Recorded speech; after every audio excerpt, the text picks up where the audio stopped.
Hello, I'm Cristina Marujos, and you're watching the Daily Market Comment here at xm.com by Rafi Boyadjian.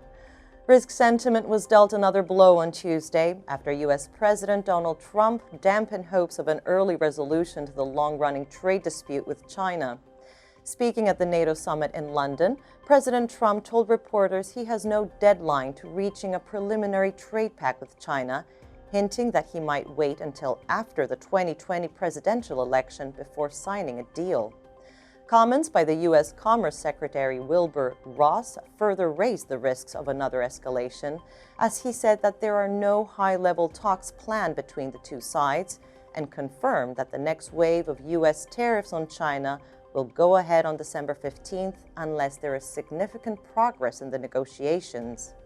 Adding to the tensions was the passage of a bill in the House of Representatives proposing tougher sanctions on Chinese government officials in response to China's treatment of Muslim minorities.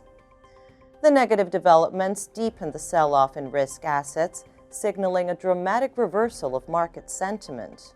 The dwindling chances of a trade deal have knocked equities off their recent highs, with shares on Wall Street falling sharply for a second straight day.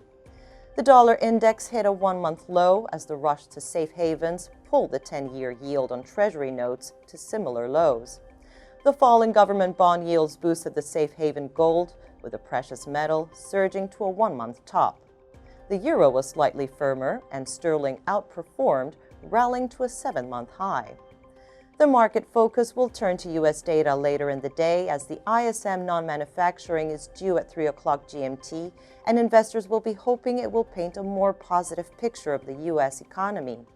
Meanwhile, traders will be seeking to get some clarity from the Bank of Canada when it announces its policy decision at 3 o'clock GMT.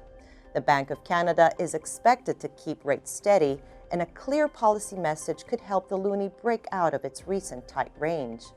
Thank you for watching the Daily Market Comment at xm.com.